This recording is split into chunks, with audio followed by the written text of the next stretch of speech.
मेहनत बहुत अच्छे से कर रहे हैं हमारा दोस्त, ठीक है ना। लिखे ना কি নাম লিখবো? সুমন দাস। 10 টাকা।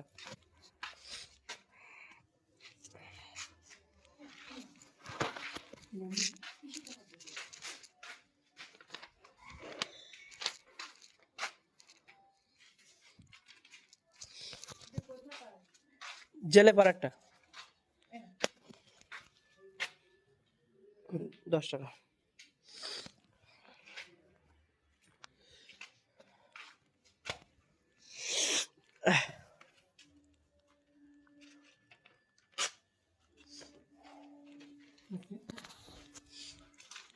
মন মানে না, মানে না, মানে না, মানে না।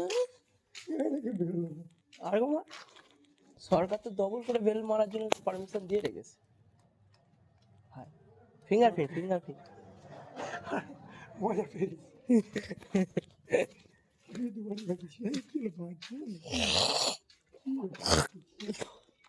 এখন হট করে যদি বলে বসে আমার বাড়ি হচ্ছে না, তুমি চাঁদাগুলো দিয়ে যাও, কি দরকার আছে? এখনই বলবে এরকম আটকে গেছে আর বাড়ি হচ্ছে না। জমির উপর বাড়ি আছে, প্রেমেরই কাজে ওরা দিল না তো, বললো তো পরে এসো, যদি গল্প টল্প করে টাকা দিতে পারি তো দেবো। আমরা এখন বেল মারবো, দেখতেই পাচ্ছেন বন্ধুরা, বেল মারলাম, বাজলো।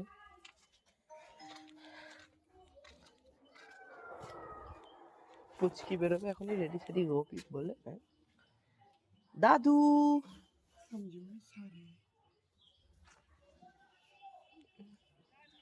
কালকে কাজ আছে কি নেই মনে হয় কিছু জানাচ্ছেও না। শরীরটা যা খারাপ, কাজে যেতে ইচ্ছা হচ্ছে না। সরস্বতী পূজার চাঁদা সমঝো সারে সরস্বতী পূজার চাঁদা জেলে পাড়া। কি নাম লিখবো বলো না।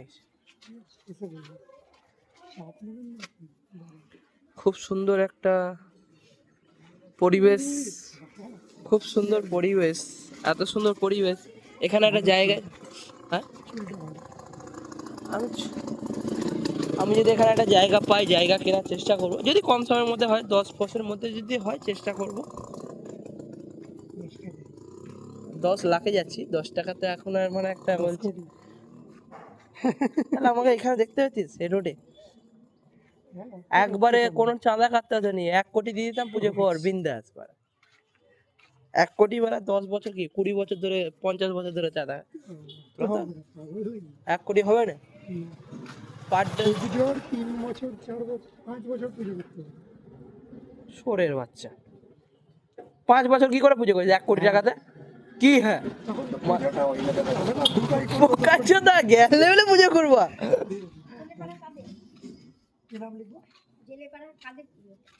বালক বালিকার সঙ্গে যেটা আসে ভর্তি হয়। না না, আমরা সূর্য সঙ্গে যে পুজো হয় ওটাই দিই।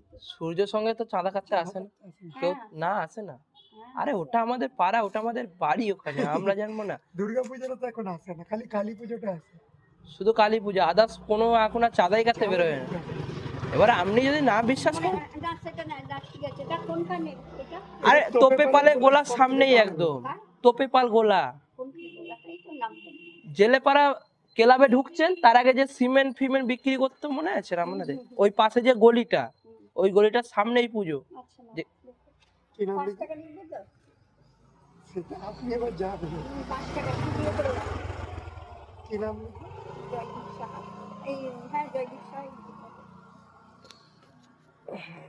5 টাকা, তাই তো? আপনি যা বলবেন, 1 টাকা বললে 1 টাকাও লিখে দেবো। না ওরকম কোনো ব্যাপার নেই, আমাদের দাবি দাবা কোনো নেই। এখন আর আসে না, এখন বন্ধ হয়ে গেছে। ওদের ক্লাবের আর কি বেরোবে, যদি 5-6 ওদের তো নিলেই সব এখানে ওখানে কম্প্রোমাইজে হয়ে যায়। আমাদের তো সেটা হয় না। আমরা এই পুজোটা 11 বছর ধরে করছি, আজকে থেকে পুজো। মিথ মানে ওই গলিতেই সামনে, একদম রোডের উপরেই। এই পুজোটা আমরা আশাই করছি না, এটা যোগ যে হ্যাঁ কালকে